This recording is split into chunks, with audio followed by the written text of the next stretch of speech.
ರಾಷ್ಟ್ರ ರಾಜಧಾನಿ ದೆಹಲಿಯಲ್ಲಿ ಅನ್ನದಾತರ ಪ್ರತಿಭಟನೆ ತೀವ್ರಗೊಂಡಿದೆ. ವಿಶ್ವ ವಾಣಿಜ್ಯ ಸಂಘಟನೆ ಒಪ್ಪಂದದಿಂದ ಕೃಷಿ ವಲಯವನ್ನ ಕೈಬಿಡಬೇಕು ಅಂತ ಆಗ್ರಹಿಸಿ ಇಂದು ಮಧ್ಯಾಹ್ನ 12ರಿಂದ 3 ಗಂಟೆಯವರೆಗೆ ರೈತರು ರಸ್ತೆ ತಡೆ ನಡೆಸಿದರು. ದೆಹಲಿಯ ಹೆದ್ದಾರಿಗಳಲ್ಲಿ ತಮ್ಮ ಟ್ರ್ಯಾಕ್ಟರ್ಗಳನ್ನು ನಿಲ್ಲಿಸುವ ಮೂಲಕ ಕೇಂದ್ರ ಸರ್ಕಾರದ ವಿರುದ್ಧ ಆಕ್ರೋಶವನ್ನ ಹೊರಹಾಕಿದರು. ರೈತರ ರಸ್ತೆ ತಡೆಯಿಂದಾಗಿ ದೆಹಲಿಯ ಸಂಚಾರ ವ್ಯವಸ್ಥೆ ಸಂಪೂರ್ಣ ಅಸ್ತವ್ಯಸ್ತವಾಗಿತ್ತು.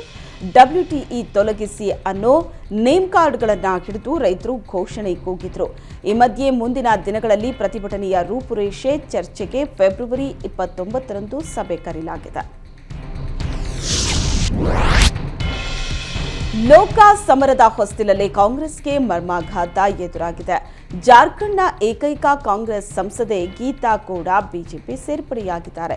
ಜಾರ್ಖಂಡ್ನ ಮಾಜಿ ಸಿಎಂ ಮಧು ಕೋಡಾ ಪತ್ನಿ ಹಾಗೂ ಸಿಂಗ್ಭೂಮ್ ಕ್ಷೇತ್ರದ ಕಾಂಗ್ರೆಸ್ ಸಂಸದೆ ಗೀತಾ ಕೋಡಾ ಜಾರ್ಖಂಡ್ ಬಿಜೆಪಿ ರಾಜ್ಯಾಧ್ಯಕ್ಷ ಬಾಬುಲಾಲ್ ಮರಾಂಡಿ ಸಮ್ಮುಖದಲ್ಲಿ ಬಿಜೆಪಿಗೆ ಸೇರ್ಪಡೆಯಾಗಿದ್ದಾರೆ. ಬಿಜೆಪಿ ಸೇರ್ಪಡೆ ಬಳಿಕ ಮಾತನಾಡಿದ ಗೀತಾ ಕೋಡಾ, ತುಷ್ಟೀಕರಣ ರಾಜಕಾರಣ ಮಾಡೋ ಮೂಲಕ ಕಾಂಗ್ರೆಸ್ ದೇಶವನ್ನ ಸಂಕಷ್ಟಕ್ಕೆ ಸಿಲುಕಿಸಿದೆ. ಹೀಗಾಗಿ ಕಾಂಗ್ರೆಸ್ ತೊರೆದು ಬಿಜೆಪಿ ಸೇರಿದ್ದೇನೆ ಅಂತ ಹೇಳಿದ್ದಾರೆ. ಕಾಂಗ್ರೆಸ್ ಎಲ್ಲರನ್ನ ಒಗ್ಗೂಡಿಸಿಕೊಂಡು ಕರೆದೊಯ್ಯುತ್ತೆ ಅಂತ ಹೇಳ್ತಾರೆ. ಆದರೆ ಕಾಂಗ್ರೆಸ್ ಒಂದು ಕುಟುಂಬವನ್ನ ಮಾತ್ರ ಮುಂದಕ್ಕೆ ಕರ್ಕೊಂಡು ಹೋಗ್ತಾ ಇದೆ ಅಂತ ಗೀತಾ ವಾಗ್ದಾಳಿ ನಡೆಸಿದ್ದಾರೆ. ಜ್ಞಾನವಾಪಿ ಮಸೀದಿಯ ದಕ್ಷಿಣ ನೆಲಮಾಳಿಗೆಯಲ್ಲಿ ಹಿಂದೂಗಳಿಗೆ ಪ್ರಾರ್ಥನೆ ಸಲ್ಲಿಸುವುದಕ್ಕೆ ವಾರಣಾಸಿ ಜಿಲ್ಲಾ ನ್ಯಾಯಾಲಯ ಜನವರಿ 31ರಂದು ಆದೇಶ ನೀಡಿತ್ತು. ಕೋರ್ಟ್ ಆದೇಶ ಪ್ರಶ್ನಿಸಿ ಅಂಜುಮನ್ ಇಂತಿಜಾಮಿಯಾ ಮಸೀದಿ ಸಮಿತಿ ಹೈಕೋರ್ಟ್ಗೆ ಅರ್ಜಿ ಸಲ್ಲಿಸಿತ್ತು. ಜ್ಞಾನವಾಪಿ ಮಸೀದಿಯಲ್ಲಿ ಹಿಂದೂಗಳು ಪೂಜೆ ಸಲ್ಲಿಸುವುದಕ್ಕೆ ಅವಕಾಶ ನೀಡಿದ್ದನ್ನು ಪ್ರಶ್ನಿಸಿದ್ದ ಮುಸ್ಲಿಮರ ಅರ್ಜಿಯನ್ನ ಅಲಹಾಬಾದ್ ಹೈಕೋರ್ಟ್ ತಿರಸ್ಕರಿಸಿದೆ. ಮಸೀದಿ ನೆಲಮಾಳಿಗೆಯಲ್ಲಿ ಹಿಂದೂಗಳ ಪೂಜೆ ಮುಂದುವರಿಸಬಹುದು ಅಂತ ಹೇಳಿದೆ. ಬಿಜೆಪಿ ಐಟಿ ಸೆಲ್ಗೆ ಸಂಬಂಧಿಸಿದ ಮಾನಹಾನಿಕರ ವಿಡಿಯೋ ಮರು ಟ್ವೀಟ್ ಮಾಡಿ ತಪ್ಪು ಮಾಡಿದ್ದಾಗಿ ಸುಪ್ರೀಂ ಕೋರ್ಟ್ಗೆ ಕೇಜ್ರಿವಾಲ್ ತಪ್ಪೊಪ್ಪಿಕೊಂಡಿದ್ದಾರೆ. ಬಿಜೆಪಿ ಐಟಿ ಸೆಲ್ಗೆ ಸಂಬಂಧಿಸಿದ ಯೂಟ್ಯೂಬರ್ ಧ್ರುವ ರತಿ ಪ್ರಸಾರ ಮಾಡಿದ್ದ ಮಾನಹಾನಿಕರ ವಿಡಿಯೋ ಮರು ಟ್ವೀಟ್ ಮಾಡೋ ಮೂಲಕ ತಪ್ಪು ಮಾಡಿದ್ದೇನೆ ಅಂತ ಕೇಜ್ರಿವಾಲ್ ತಪ್ಪೊಪ್ಪಿಗೆ ಹೇಳಿಕೆ ನೀಡಿದ್ದಾರೆ. ಕೇಜ್ರಿವಾಲ್ ತಪ್ಪೊಪ್ಪಿಕೊಂಡ ಹಿನ್ನೆಲೆ ಸುಪ್ರೀಂ ಕೋರ್ಟ್ ಕೇಜ್ರಿವಾಲ್ ವಿರುದ್ಧ ದೆಹಲಿ ನ್ಯಾಯಾಲಯದಲ್ಲಿ ನಡೀತಾ ಇದ್ದ ಮಾನನಷ್ಟ ಕೇಸ್ ಅರ್ಜಿಯ ವಿಚಾರಣೆಯನ್ನ ತಡೆ ನೀಡಿದೆ. ರಷ್ಯಾ ಉಕ್ರೇನ್ ಯುದ್ಧ ನಡೀತಾ ಇರೋದು ಎಲ್ರಿಗೂ ಗೊತ್ತಿರೋ ವಿಚಾರ. ಉಕ್ರೇನ್ನಲ್ಲಿ ಸಿಲುಕಿದ್ದವರ ರಕ್ಷಣೆಗೆ ಭಾರತ ಸರ್ಕಾರ ಹರಸಾಹಸ ಪಟ್ಟು ರಕ್ಷಣಾ ಕಾರ್ಯಾಚರಣೆ ಮೂಲಕ ತಾಯ್ನಾಡಿಗೆ ಕರೆತಂದಿತ್ತು. ಆದರೆ ಕೆಲ ದಿನಗಳ ಹಿಂದಷ್ಟೇ ಕರ್ನಾಟಕದ 3 ಕಾರ್ಮಿಕರನ್ನ ರಷ್ಯಾ ಸೇನೆ ಯುದ್ಧದಲ್ಲಿ ಬಳಸಿಕೊಳ್ತಾ ಇರೋ ವಿಚಾರ ಬೆಳಕಿಗೆ ಬಂದಿತ್ತು. 3 ಕಾರ್ಮಿಕರು ವಿಡಿಯೋ ಮಾಡಿ ತಮ್ಮನ್ನ ಭಾರತಕ್ಕೆ ಕರೆಸಿಕೊಳ್ಳುವಂತೆ ಮನವಿ ಕೂಡ ಮಾಡಿದ್ರು. ಸದ್ಯ ಭಾರತದ ಒತ್ತಡಕ್ಕೆ ಮಣಿದ ಪುಟಿನ್ ಸರ್ಕಾರ ರಷ್ಯಾ ಸೇನೆಯಲ್ಲಿ ಕಾರ್ಯನಿರ್ವಹಿಸ್ತಾ ಇದ್ದ ಭಾರತೀಯರನ್ನ ಬಿಡುಗಡೆ ಮಾಡಿದೆ.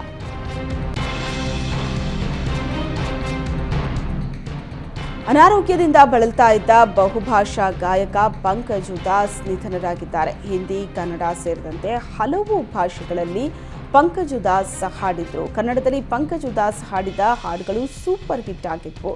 ಸುದೀಪ್ ನಟನೆಯ ಚಿತ್ರದ 2 ಹಾಡುಗಳಿಗೆ ಪಂಕಜ್ ಧ್ವನಿಯಾಗಿದ್ರು. ಅನಾರೋಗ್ಯದಿಂದ ಗಜಲ್ ಗಾಯಕ ಪಂಕಜ್ ಇಹಲೋಕ ತೊರೆದಿದ್ದು ಗಣ್ಯರು ಸಂತಾಪ ಸೂಚಿಸಿದ್ದಾರೆ. ಜಗತ್ತಿನ ಅತಿ ದೊಡ್ಡ ರೈಲ್ವೆ ಸುಧಾರಣೆ ಯೋಜನೆಗೆ ಪ್ರಧಾನಿ ಮೋದಿ ವರ್ಚುವಲ್ ಮೂಲಕ ಚಾಲನೆಯನ್ನ ನೀಡಿದರು. ಮೋದಿ ಚಾಲನೆ ನೀಡಿರೋ ಈ ಯೋಜನೆಯಲ್ಲಿ ಕರ್ನಾಟಕದ 34 ಸೇರಿದಂತೆ ದೇಶದ 554 ರೈಲ್ವೆ ನಿಲ್ದಾಣಗಳು ಮತ್ತು 150,500 ಮೇಲ್ಸೇತುವೆ ಹಾಗೂ ಕೆಳಸೇತುವೆಗಳು ಅಭಿವೃದ್ಧಿ ಹೊಂದಲಿದೆ. ಸುಮಾರು 41,000 ಕೋಟಿ ಮೌಲ್ಯದ 2,000 ರೈಲ್ವೆ ಯೋಜನೆಗಳಿಗೆ ಚಾಲನೆಯನ್ನ ಮೋದಿ ನೀಡಿದ್ದಾರೆ.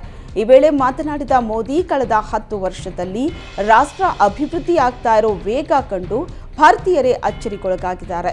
ಜೂನ್ ತಿಂಗಳಿಂದ ನಮ್ಮ ಸರ್ಕಾರದ 3ನೇ ಅವಧಿ ಆರಂಭವಾಗಲಿದೆ ಅನ್ನೋ ಮೂಲಕ ಕೇಂದ್ರದಲ್ಲಿ ಮತ್ತೊಮ್ಮೆ ಅಧಿಕಾರಕ್ಕೇರೋ ವಿಶ್ವಾಸವನ್ನ ವ್ಯಕ್ತಪಡಿಸಿದ್ದಾರೆ.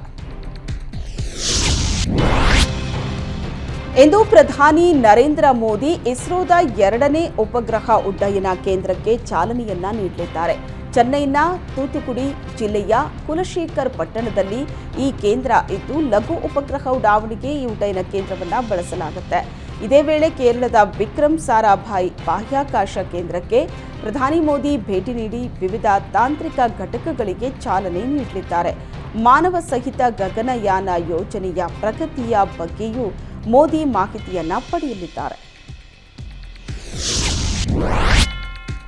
ಪಾಕಿಸ್ತಾನದ ಮಾಜಿ ಪ್ರಧಾನಿ ನವಾಜ್ ಶರೀಫ್ ಪುತ್ರಿ PMLN ಹಿರಿಯ ನಾಯಕಿ ಮರಿಯಂ ನವಾಜ್ ಪಾಕಿಸ್ತಾನದ ಪಂಜಾಬ್ ಪ್ರಾಂತ್ಯದ ಮುಖ್ಯಮಂತ್ರಿಯಾಗಿ ಆಯ್ಕೆಯಾಗಿದ್ದಾರೆ. 220 ಮತಗಳಿಂದ ಮರಿಯಂ ನವಾಜ್ ಶರೀಫ್ ನೂತನ ಸಿಎಂ ಆಗಿ ಆಯ್ಕೆಯಾಗಿದ್ದಾರೆ. ಪಾಕಿಸ್ತಾನ ಮುಸ್ಲಿಂ ಲೀಗ್ ಪಕ್ಷದ ಉಪಾಧ್ಯಕ್ಷೆಯಾಗಿರೋ ಮರಿಯಂ ಪಂಜಾಬ್ ಪ್ರಾಂತ್ಯದ ಮೊದಲ ಮಹಿಳಾ ಸಿಎಂ ಅನ್ನೋ ಹೆಗ್ಗಳಿಕೆಗೆ ಪಾತ್ರರಾಗಿದ್ದಾರೆ. ಭಾರತ್ ಜೋಡೋ ನ್ಯಾಯಯಾತ್ರೆ ಮೂಲಕ ಲೋಕಸಭಾ ಚುನಾವಣೆಗೆ ಭರ್ಜರಿ ತಾಲೀಮು ನಡೆಸ್ತಾ ಇರೋ ಕಾಂಗ್ರೆಸ್ ನಾಯಕ ರಾಹುಲ್ ಗಾಂಧಿ ಯಾವ ಕ್ಷೇತ್ರದಿಂದ ಸ್ಪರ್ಧಿಸುತ್ತಾರೆ ಅನ್ನೋ ಚರ್ಚೆ ಶುರುವಾಗಿದೆ. 2019ರ ಚುನಾವಣೆಯಲ್ಲಿ ಅಮೇಥಿ ಹಾಗೂ ಕೇರಳದ ವಯನಾಡು ಕ್ಷೇತ್ರದಿಂದ ಸ್ಪರ್ಧಿಸಿದ್ದ ರಾಹುಲ್ ಗಾಂಧಿ ಈ ಬಾರಿ ವಯನಾಡು ಕ್ಷೇತ್ರದಿಂದ ಕಣಕ್ಕಿಳಿಯೋ ಸಾಧ್ಯತೆ ಕಡಿಮೆ ಎನ್ನಲಾಗ್ತಿದೆ. ವಯನಾಡು ಬದಲು ಕರ್ನಾಟಕದಿಂದ ತಪ್ಪಿದ್ರೆ ತೆಲಂಗಾಣದಿಂದ ಸ್ಪರ್ಧಿಸೋ ಸಾಧ್ಯತೆ ಇದೆ. ಇಂಡಿಯಾ ಒಕ್ಕೂಟದ ಮುಂದಾಳತ್ವವನ್ನ ವಹಿಸಿರೋ ಕಾಂಗ್ರೆಸ್ ಮಿತ್ರ ಪಕ್ಷಗಳ ಜೊತೆ ಸೀಟು ಹಂಚಿಕೆ ಮಾಡಿಕೊಳ್ಳೋ ಅನಿವಾರ್ಯತೆ ಎದುರಾಗಿದೆ.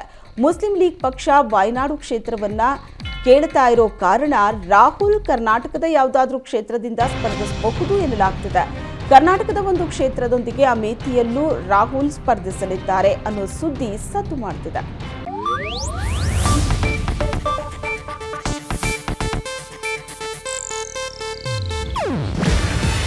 ಇದು ಏಷ್ಯಾನೆಟ್ ನ್ಯೂಸ್ ನೆಟ್ವರ್ಕ್ ಪ್ರಸ್ತುತಿ.